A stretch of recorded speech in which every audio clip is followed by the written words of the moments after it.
Parallel feeders are electrical devices that provide multiple outputs for the same input current, allowing for the distribution of power to multiple devices or circuits. Parallel feeders are commonly used in electrical installations where multiple devices need power from a single source. Parallel feeders can provide a convenient and efficient way to distribute the current. Parallel feeders can be used for heavy current loads, as they reduce the current flowing through each individual conductor. This helps prevent overheating and electrical failures. Parallel feeders provide flexibility by allowing for easy expansion or rearrangement of the connected devices or circuits. In case of a fault, one feeder can be isolated without affecting the power supply to the other devices. Parallel feeders are commonly used in commercial and industrial buildings to distribute power throughout the facility. Parallel feeders can be used to power multiple lighting fixtures from a single circuit. Parallel feeders can provide power to motors and other heavy-duty equipment, allowing for multiple connections without overloading the circuit. Advantages of parallel feeders include reduced voltage drop, increased current carrying capacity, improved fault protection, increased flexibility and reliability. The conductor size for parallel feeders must be sufficient to handle the total current in the circuit. The conductors in parallel feeders should be properly balanced to ensure equal current distribution.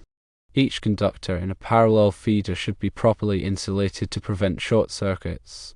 Proper grounding is essential for safety and to prevent electrical faults.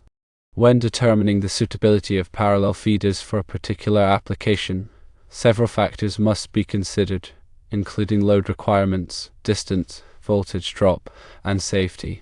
Let's delve a little deeper into each of these points. Firstly, multiple devices needing power. When multiple devices or circuits require power from a single source, parallel feeders offer a practical and effective solution for distributing current. This is often encountered in large buildings, industrial facilities, or outdoor installations where numerous loads need to be supplied from a centralized power source. Secondly, heavy current loads are a factor. Parallel feeders are particularly useful for handling heavy current loads because they reduce the current flowing through each individual conductor. By splitting the total current among multiple conductors, the heat generated in each conductor is reduced, preventing overheating and potential electrical failures. This is crucial in applications where high power demands are prevalent, such as in industrial machinery, data centers, or electric vehicle charging stations. Thirdly, there is the matter of flexibility and redundancy. Parallel feeders offer flexibility by allowing for easy expansion or rearrangement of connected devices or circuits. Additional feeders can be added to accommodate increased load demands, or existing feeders can be reconfigured to optimize power distribution. Furthermore, parallel feeders provide redundancy, meaning that if one feeder experiences a fault, the other feeders can continue to supply power, minimizing downtime and ensuring continuous operation. Fourthly, power distribution in buildings is a consideration. Parallel feeders are frequently employed in commercial and industrial buildings to distribute power throughout the facility. They enable the efficient delivery of electricity to various loads such as lighting systems, HVAC equipment, and machinery, while minimizing voltage drop and maximizing system reliability. This is especially important in large buildings with complex power distribution networks. Fifthly, you should consider their use in lighting systems. Parallel feeders can be used to power multiple lighting fixtures from a single circuit.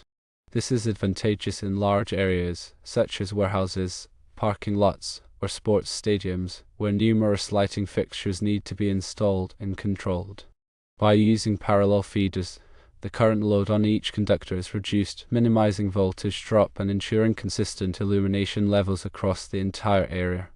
Sixthly, the employment of motors and equipment. Parallel feeders are often utilized to provide power to motors and other heavy-duty equipment, allowing for multiple connections without overloading the circuit. This is common in industrial settings where various machines and equipment require a reliable and stable power supply. While using parallel feeders, the risk of voltage drops and overheating is minimized, ensuring optimal performance and longevity of the equipment. Several advantages of parallel feeders exist. 1. Reduce voltage drop. Parallel feeders reduce voltage drop by increasing the overall conductor size and reducing the current flowing through each individual conductor. This helps maintain stable voltage levels at the load end, ensuring optimal performance of connected devices. 2. Increased current carrying capacity. Parallel feeders increase the current carrying capacity of the circuit by providing multiple paths for current flow. This allows for the distribution of high power levels without exceeding the ampacity of individual conductors. 3. Improved fault protection. Parallel feeders improve fault protection by providing multiple conductors that can carry fault current. This reduces the risk of conductor overheating and damage during fault conditions, enhancing the overall safety of the electrical system. 4. Increased flexibility and reliability. Parallel feeders increase flexibility by allowing for easy expansion or rearrangement of connected devices or circuits. They also improve reliability by providing redundancy, meaning that if one feeder fails, the other feeders can continue to supply power. When using parallel feeders, several key considerations must be taken into account to ensure proper operation and safety. 1 is conductor size. The conductor size for parallel feeders must be sufficient to handle the total current in the circuit. This requires careful calculation of the load requirements and selection of appropriate conductor sizes to prevent overheating and voltage drops. 2. Balancing. The conductors in parallel feeders should be properly balanced to ensure equal current distribution. This can be achieved by using conductors of the same size, length, and material, as well as ensuring proper terminations and connections. 3. Insulation. Each conductor in a parallel feeder should be properly insulated to prevent short circuits. This requires the use of high-quality insulation materials and proper installation techniques to ensure that the insulation is not damaged or compromised. 4. Grounding. Proper grounding is essential for safety and to prevent electrical faults in parallel feeder systems. This requires the use of appropriate grounding conductors and grounding techniques to ensure that the system is properly grounded and that fault currents can be safely dissipated. These are some of the requirements and considerations from the NEC. Section 310.10 H1 of the National Electrical Code, or NEC, addresses the requirements for parallel conductors in electrical installations. This section is crucial for ensuring safety and proper functioning when using parallel conductors. The NEC permits the use of parallel conductors under specific conditions to increase ampacity or reduce voltage drop in electrical systems. The general rule states that aluminum, copper-clad aluminum, or copper conductors of size 1/0 American wire gauge, AUG, and larger can be run in parallel if all the conditions specified in 310.10 H1 are met. Conductors of sizes smaller than 1/0 American wire gauge are not permitted to be run in parallel, except as permitted in 310.10 H3. Now let us discuss the conditions required for paralleling conductors. Firstly, conductors must be the same length. All parallel conductors must be the same length to ensure equal impedance and current distribution among them. Differences in length can lead to unequal current sharing, potentially overloading some conductors while underutilizing others. Secondly, conductor material must be the same. Parallel conductors must be made of the same material. For example, you cannot parallel copper conductors with aluminum conductors. Using different materials can cause imbalances in current flow due to differing conductivity characteristics. Thirdly, conductors must be the same size and circular mill area. The circular mill area of parallel conductors must be the same. This ensures that each conductor carries its proportional share of the total current. Fourthly, conductors must have the same insulation type. The insulation type of parallel conductors must be the same. Different insulation types can have varying temperature ratings and impedance characteristics, which can affect current distribution and overall system performance. Fifthly, conductors must be terminated in the same manner. Parallel conductors must be terminated in the same manner.